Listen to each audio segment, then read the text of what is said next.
खबर सीधे इजराइल से आ रही है, जहां एक क्रिसमस समारोह के दौरान इजरायली पुलिस ने एक फिलिस्तीनी आदमी को सांता क्लॉज की पोशाक में गिरफ्तार कर लिया है और इस गिरफ्तारी के तरीके ने अंतर्राष्ट्रीय स्तर पर भारी आलोचना और चिंता पैदा कर दी है।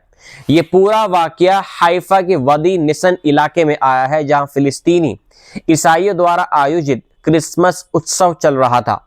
पुलिस ने त्योहार को जबरदस्ती रोकने की कोशिश की और सजावट तथा कार्यक्रम की उपकरण उन्होंने जब्त कर ली। अधिकारियों ने दावा किया कि शोर और सार्वजनिक व्यवस्था भंग होने की रिपोर्ट नजर रख रहे थे, लेकिन स्थानीय अधिकार संगठनों का कहना है कि यह केवल एक शांतिपूर्ण जश्न था जिसमें सांता क्लॉज का प्रतीकात्मक रूप से स्वागत किया जा रहा था। मोसावा सेंटर नामक एक संगठन जो इजराइल में फिलिस्तीनी नागरिकों के अधिकारों के लिए काम करता है, उसने स्पष्ट रूप से बताया है कि पुलिस ने अत्यधिक बल का प्रयोग किया। न केवल सांता क्लॉज की पोशाक में एक व्यक्ति को बल्कि एक डीजे और एक स्ट्रीट वेंडर को भी हिरासत में ले लिया। गिरफ्तार किए गए तीनों लोगों को सोमवार को रिहा कर दिया गया, लेकिन उन्हें कोर्ट में फिर से पेश होने के लिए कहा गया है। मोसावा का कहना है कि पुलिस ने एक संगीत संस्थान में भी बिना कानूनी अनुमति घुसपैठ की और वहां मौजूद उपकरणों को जब्त कर लिया। सोशल मीडिया पर साझा किए गए कुछ फुटेज में दिख रहा है कि इजरायली पुलिस अधिकारी सांता को अपने हाथों से खींचते हुए ले जा रहे हैं। वहीं एक दूसरी वीडियो में पुलिस को पारंपरिक दबके नृत्य को बीच में रोकते हुए देखा गया है। एक पारंपरिक नृत्य है जिसे क्रिसमस और सांस्कृतिक उत्सवों में बड़े हर्षोल्लास के साथ में सेलिब्रेट किया जाता है। गिरफ्तार लोगों ने मोसावा को बताया कि उन्हें हिरासत में लेने के दौरान भी पीटा गया और हिरासत से रिहा होने के बाद एक ने अपने कंधे में चोट का इलाज भी कराया है। इजरायली पुलिस ने एक बयान जारी कर कहा कि सांता की पोशाक में व्यक्ति ने पुलिसकर्मियों का प्रतिरोध किया और एक अधिकारी के साथ मारपीट और गाली गलौज की है, लेकिन यह बयान कई मानवाधिकार संगठनों द्वारा चुनौती की जा रही है क्योंकि वीडियो साक्ष्य ये दिखाते हैं कि पुलिस का व्यवहार बहुत भारी और असंगत था। ये घटना ऐसे समय में सामने आई है जब फिलिस्तीनी ईसाइयों के खिलाफ उत्पीड़न और प्रतिबंधों में वृद्धि देखी जा रही है। इजराइल और कब्जे वाले क्षेत्रों में अल्ट्रा नेशनलिस्ट समूहों द्वारा ईसाइयों के खिलाफ नफरत से भरे अपराधों में काफी इजाफा हुआ है, जिनमें चर्चों में घुसपैठ करना, चर्च के लोगों पर थूकना, क्रिश्चियन प्रतीकों को तोड़ना और कब्रों को क्षतिग्रस्त करना, ये सब चीजें शामिल हैं। खासकर ईस्ट जेरूशलम और वेस्ट बैंक में इन अपराधों की रिपोर्ट बढ़ी है और ये चिंताजनक बात है। गजा पट्टी में भी ईसाई अल्पसंख्यक समुदाय 2023 के अक्टूबर से जारी युद्ध के दौरान इजरायली बमबारी का सामना कर रहे हैं, जिनके स्कूलों, घरों और चर्चों को निशाना बनाया गया है। 3 ऐतिहासिक Church of Saint Porphyrius Holy Family Church और गजा बैप्टिस्ट चर्च को भारी नुकसान पहुंचा है। कम से कम 53 ईसाइयों की जान इस युद्ध में सीधे या अप्रत्यक्ष रूप से चली गई है और कई लोग आघातों का सामना कर रहे हैं। फिलिस्तीनी ईसाई समुदाय इस साल अपने त्योहार और धार्मिक अनुष्ठान शांतिपूर्ण तरीके से मनाने में असमर्थ रहे हैं क्योंकि सुरक्षा हालात और पुलिस की दखल अंदाजी लगातार बढ़ रही है। इस बीच अंतर्राष्ट्रीय मानवाधिकार संगठनों ने इस गिरफ्तारी की बड़ी निंदा की है और इजरायली अधिकारियों से मांग की है कि वे अपनी कार्यवाही को पारदर्शी बनाएं और धार्मिक स्वतंत्रता का सम्मान करें। संयुक्त राष्ट्र और कई अन्य संगठनों ने कहा है कि धार्मिक उत्सवों में इस तरह की बाधा केवल तनाव को और भड़का देती है और ये घटना गजा में जारी युद्ध और नेतन्याहू सरकार की नीतियों और फिलिस्तीनी नागरिकों के अधिकारों के बीच के तनाव को एक बार फिर उजागर करती है। एक्सपर्ट्स का कहना है कि यह केवल एक गिरफ्तारी नहीं बल्कि एक चिंताजनक संकेत है कि कैसे धार्मिक अल्पसंख्यकों का सांस्कृतिक और धार्मिक उत्सव भी हिंसा और राजनीतिक पॉलिसी का शिकार बन गया है। हाइफा से ये रिपोर्ट सामने आई है। कुछ फुटेज में एक्सपर्ट्स में बताया है और देखा है कि सांता की पोशाक वाले व्यक्ति वाला जो घटना है उसका इम्पैक्ट केवल उस व्यक्ति तक सीमित नहीं रहा है बल्कि पूरे समुदाय में भय और गुस्से का माहौल बन गया है। स्थानीय लोगों का कहना है कि वे शांतिपूर्ण समारोह मना रहे थे और पुलिस ने बिना किसी पूर्व सूचना के ही कार्यक्रम में टूटकर लोगों को डरा धमकाकर वहां से खदेड़ दिया। ये सब ऐसे समय में हो रहा है जब यूएनए और अन्य अंतर्राष्ट्रीय निकाय बार बार धार्मिक स्वतंत्रता और मानवाधिकारों की रक्षा की बात कह रहे हैं, लेकिन जमीन पर स्थिति और भी जटिल होती जा रही है।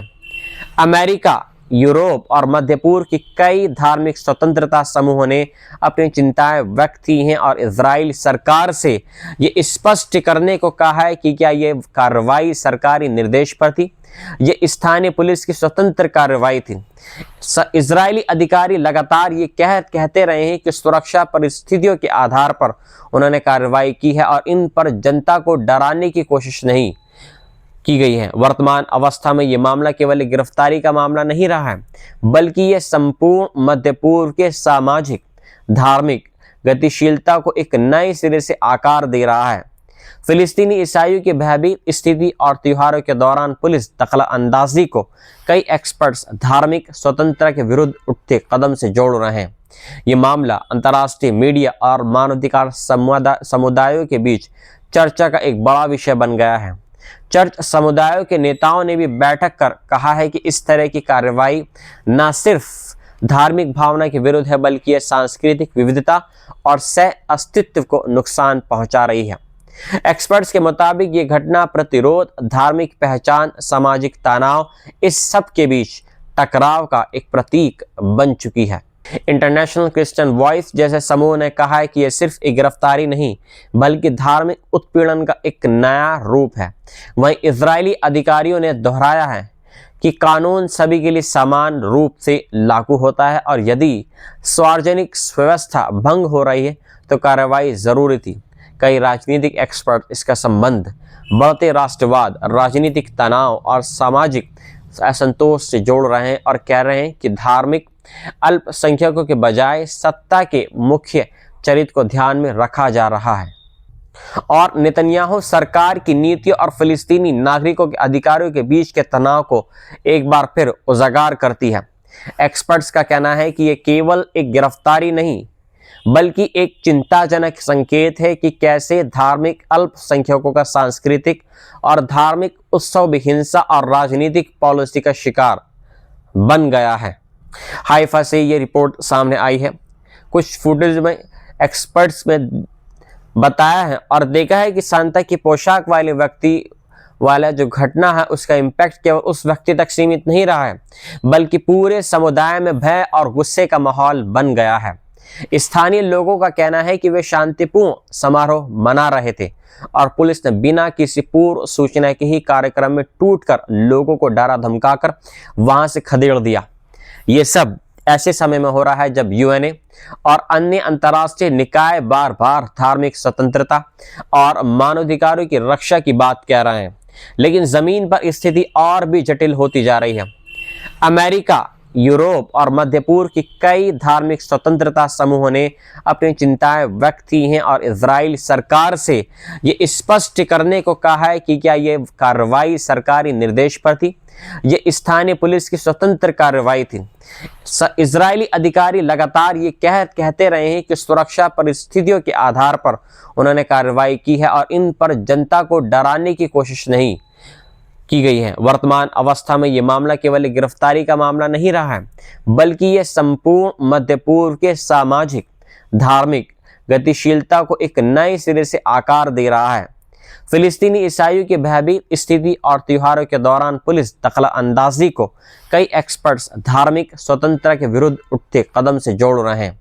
ये मामला अंतर्राष्ट्रीय मीडिया और मानवाधिकार समुदायों के बीच चर्चा का एक बड़ा विषय बन गया है। चर्च समुदायों के नेताओं ने भी बैठक कर कहा है कि इस तरह की कार्रवाई न सिर्फ धार्मिक भावना के विरुद्ध है, बल्कि यह सांस्कृतिक विविधता और सह अस्तित्व को नुकसान पहुंचा रही है। एक्सपर्ट्स के मुताबिक ये घटना प्रतिरोध, धार्मिक पहचान, सामाजिक तनाव, इस सब के बीच टकराव का एक प्रतीक बन चुकी है। इंटरनेशनल क्रिश्चियन वॉइस जैसे समूह ने कहा है कि यह सिर्फ एक गिरफ्तारी नहीं, बल्कि धार्मिक उत्पीड़न का एक नया रूप है।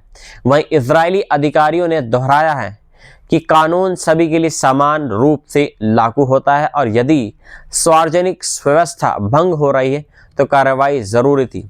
कई राजनीतिक एक्सपर्ट इसका संबंध बढ़ते राष्ट्रवाद, राजनीतिक तनाव और सामाजिक असंतोष से जोड़ रहे हैं और कह रहे हैं कि धार्मिक अल्पसंख्यकों के बजाय सत्ता के मुख्य चरित्र को ध्यान में रखा जा रहा है।